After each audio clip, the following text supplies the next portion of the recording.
Hello guys, नमस्कार। आप लोग अपने चैनल में हार्दिक अभिनंदन और स्वागत करते हैं। हम लोग देखेंगे इसमें जो होमरुज जल डमरू मध्य है उसकी चर्चा है में है, क्योंकि वहीं से काफ़ी देशों का आयात निर्यात होता है। ईरान से मतलब निर्यात होता है और लोग आयात करते हैं यहाँ से कच्चा तेल। तो देखिए इसकी भौगोलिक विशेषता क्या है। तो तेल विश्व के कुल उपभोग, जो तेल है, तेल विश्व के कुल तेल उपभोग या समुद्री तेल व्यापार का लगभग 20% से 30% प्रतिदिन जल डमरू से होकर गुजरता है। 20 से लेकर 30% क्या करता है, जल डमरू मध्य से होकर गुजरता है। विश्व के कुल तेल उपभोग या समुद्री तेल व्यापार का लगभग कितना है, पूरा 20 से 30%। फिर जल डमरू से होकर गुजरता है। 2011 में औसतन इसका कितना था, 17 मिलियन बैरल प्रतिदिन था। 17 मिलियन बैरल प्रतिदिन का रिकॉर्ड मिला है। 2011 में इसका औसतन था। देखिए फिर क्या होता है, 2022 से 2025 की में देखें तो 17.8 मिलियन से लेकर 20.8 मिलियन तक इससे, और 2022 से 2025 तक का रिकॉर्ड है। अब विशेष रूप से देखें तो 2024 से जलमार्ग से औसतन 20 मिलियन बीपीडी का परिवहन हुआ है। बैरल प्रतिदिन, बैरल प्रतिदिन बीपीडी, बैरल प्रतिदिन का इससे परिवहन हुआ है। तो LNG जल डमरू प्राकृतिक गैस के लिए नेचुरल, वही है ना, लिक्विड नेचुरल गैस। तो जल डमरू मध्य प्राकृतिक गैस के लिए समान रूप से महत्वपूर्ण है, जिसमें विश्व के तरलीकृत प्राकृतिक गैस LNG का लगभग 30%, कितना, लगभग 30% से एक तिहाई से होकर गुजरता है। इससे एक तिहाई होकर गुजरता। यहाँ देख सकते हैं होमरुज द्वीप है, ये ओमान की खाड़ी है और फारस की खाड़ी। ये देखिए ओमान की खाड़ी, इधर देखिए फारस खाड़ी, इसी को बीच में जोड़ता है जल डमरू मध्य। ये डमरू के आकार का ऐसे देखिए बन भी रहा है एकदम। तो ये आपका इसीलिए दोनों का है, बीच का जो जल है मध्य है डमरू का आकार का, इसलिए जल डमरू मध्य कहा जाता है ये होमरुज द्वीप को। ठीक है, यहाँ खारक द्वीप है, देखिए केशम द्वीप है, किंगन द्वीप है। देखिए ओमान खाड़ी, देखो ओमान, इधर देखेंगे सऊदी अरब, उत्तर में ईरान है, और इधर देख सकते हैं, देखिए ओमान है, इधर पूर्व में, अरे पश्चिम में सऊदी अरब है। तो कितना ही इसका महत्व है, कितना इसका महत्व है। LNG गैस में देखिए इसमें 30% यही से होकर गुजर रहा है। अब बताइए LNG जो है लिक्विड नेचुरल गैस में निर्यात में प्राकृतिक गैस जो है वैश्विक नेता एवं अपने गैस शिपमेंट के लिए अंतर्राष्ट्रीय बाजारों में इस जल डमरू पर लगभग देखिए होमरुज जल डमरू मध्य निर्भर निर्यातक देश कौन कौन से हैं। तो देश के प्राथमिक निर्यातक कच्चा तेल है और निर्भरता का स्तर अधिकांश कच्चा तेल है और प्रासंगिक जानकारी स्रोत। तो इसमें देखिए सऊदी अरब जो कच्चा तेल में प्राथमिक अधिकांश कच्चा तेल यहीं से होता है, और ईरान जो है कच्चा तेल यहीं से निर्यात करता है। अधिकांश कच्चा तेल 96% तक खारक द्वीप से ही भी निर्यात करता है। संयुक्त अरब अमीरात UAE है, संयुक्त अरब अमीरात, जो कच्चा तेल का अधिकांश भाग यहीं से, और कुवैत भी है। यहाँ पर देखिए कुवैत है, इराक है, कतर है, कुवैत है, इराक है और कतर है, जो यहीं से कच्चा तेल का निर्यात करते हैं। जैसे जबकि ईरान जो है 96% खारक द्वीप से कर रहा है।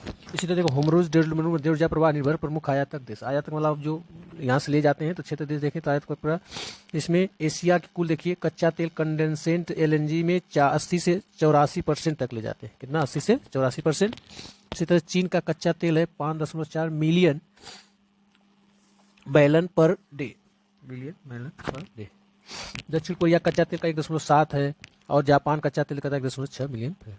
इस तरह से देख रहे हैं कितना ही महत्वपूर्ण है। देखिए होर्मुज जो जल डमरू मध्य है, देखिए फारस की खाड़ी इधर है, ये देखिए ये डमरू के आकार का है, ये मध्य में, ये देख रहे हैं, ये डमरू के आकार का मध्य है, ये है, इसलिए इसी को जल डमरू मध्य कहा जाता है। फारस की खाड़ी और किसके किसके बीच है, ओमान की खाड़ी के मध्य। इसमें रास्ता बना है, एक तरफ से एक 3 लेन का बना है जहाज जाने के लिए, एक 3 लेन का आने के लिए जहाज का, एक तरफ मतलब 6 लेन के है, बीच में डिवाइडर बना गया है ताकि जहाज आपस में न लड़े न।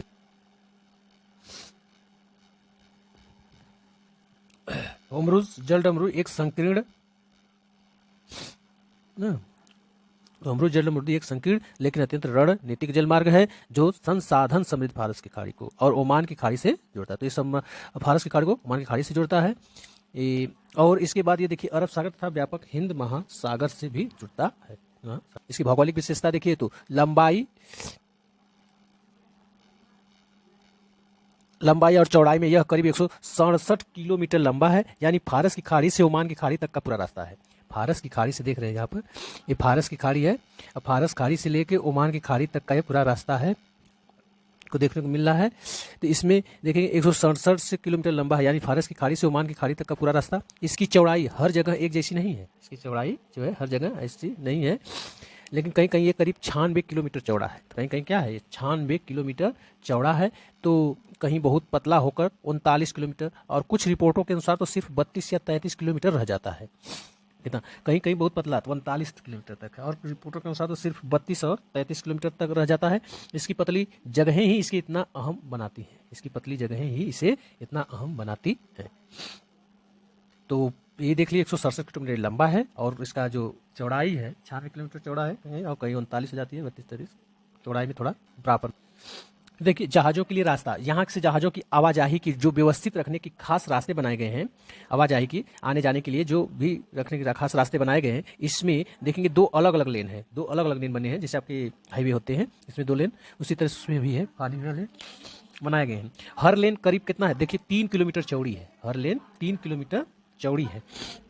इन दोनों लेन के बीच 3 किलोमीटर का खाली बफर जोन भी है, बफर जोन भी बनाया गया, उसके बीच में बफर जोन बनाया गया है, जबकि क्या है, यह व्यवस्थित तरीका इसलिए जरूरी है ताकि इतने कम जगह में बड़े बड़े आपस में जहाज जो टकराए न, बड़े बड़े जहाज जो आपस में न टकराएं, इसलिए बीच में बफर जोन भी का व्यवस्था की गई है। और ये एक दोनों तरफ लेन है, और इन दोनों लेन के बीच के बीच 3 किलोमीटर का खाली बफर जोन भी है।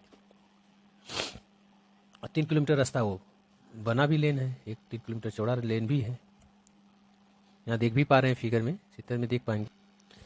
देखिए भौगोलिक विशेषता क्या रही है, रणनीतिक द्वीप, देखिए इस जलडमरू के मध्य के अंदर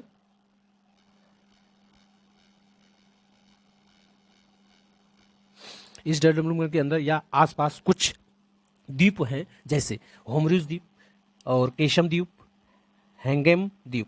तो होमरूज द्वीप, केशम द्वीप और हैंगेम द्वीप, अब ये द्वीप नेविगेशन को प्रभावित कर सकते हैं और आसपास के देशों जैसे खासकर ईरान के लिए अड्डे का काम कर सकते हैं ना। ये द्वीप क्या कर सकते हैं, नेविगेशन को प्रभावित कर सकते हैं, जैसे आसपास के जो देश हैं खासकर ईरान है, इसके लिए ये अड्डे का काम कर सकता है। ये खास कर लेते हैं। इसकी भौतिक बनावट देखें तो इसे किसी भी खुले और बड़े समुद्री रास्ते की तुलना में निगरानी करने और नियंत्रित करने या बाधित करने में स्वाभाविक रूप से आसान बनाती है। इसकी भौतिक बनावट के हिस्से से किसी भी खुले और बड़े समुद्री रास्ते की तुलना में निगरानी करने और नियंत्रित करने या बाधित करने में स्वाभाविक रूप से ये आसान बनाती है, एक इसकी भौगोलिक विशेषता रही है। इसके इस जलमंडल के अंदर या आसपास के कुछ द्वीप जैसे होमरोज द्वीप है, तो इसी जलमंडल होमरोज डमरूमध्य कहा जाता है, इसी के नाम पर गया।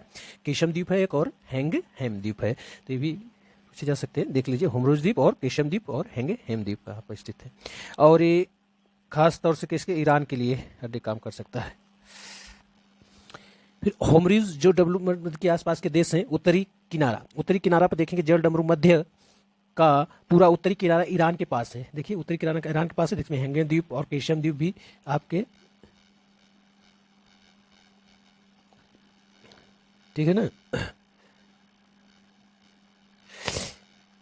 देखिए तो होमरीज डब्ल्यू में के आसपास के देश हैं, उत्तरी किनारे में देखें तो जल डब्ल्यू का उत्तरी किनारा किससे है, ईरान है। देख लीजिए ऊपर ईरान है, मैप में देख सकते हैं।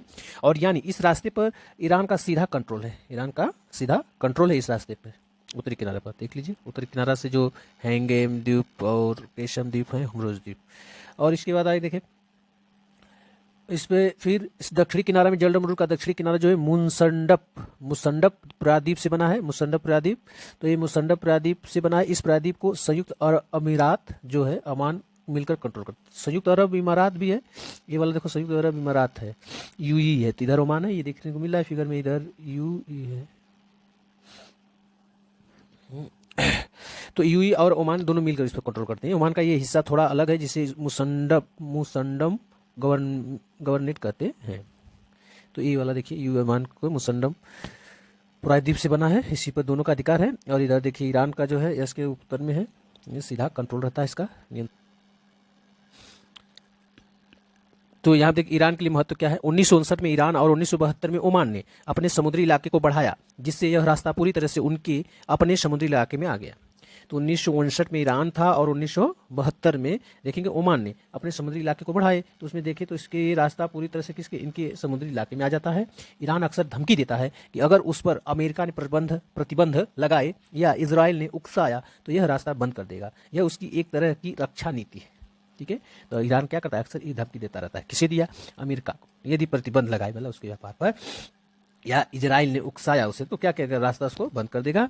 यह उसकी एक क्या है, रक्षा नीति के लिए है, रक्षा करने उद्देश्य से ऐसा उसने ने घोषणा किया, कदम उठाया। हालांकि देखेंगे तो ईरान को पता है कि अगर उसने रास्ता ज़्यादा देर तक बंद रखा तो उसे खुद ही बहुत नुकसान होगा, उसको खुद ही बहुत नुकसान हो जाएगा, स्वयं को बहुत नुकसान हो जाएगा, क्योंकि वो रास्ता ज़्यादा बंद करने उसके लिए भी तो अपना भी आयात करता है जैसे से। क्योंकि ईरान का देखिए तो 96% तेल खारक द्वीप से इसी रास्ते से जाता है। तो खारक द्वीप जो भी तेल जाते हैं जो ईरान का कच्चा 96% तो इसी द्वीप से जाते हैं। इसके अलावा जो देखेंगे तो पेट्रोलियम उत्पाद जो है जैसे गैसोलीन का आयात भी इसी रास्ते से होता है। तो ये आयात भी करता है तो गैसोलीन का तो इसी रास्ते से करते हैं, क्योंकि ईरान में खुद इतनी रिफाइनरिंग क्षमता नहीं है। रिफाइनिंग क्षमता जो ईरान के पास नहीं है तो क्या करता है, तो अपना वो इसके अलावा पेट्रोलियम उत्पाद जैसे गैसोलीन आयात भी रास्ते से ले जाता है, क्योंकि ईरान में खुद इतनी रिफाइनिंग क्षमता न होने के कारण वह इसके लिए भी नुकसान हो सकता है यदि ये रास्ता बंद रखेगा ज़्यादा दिन तक तो ईरान।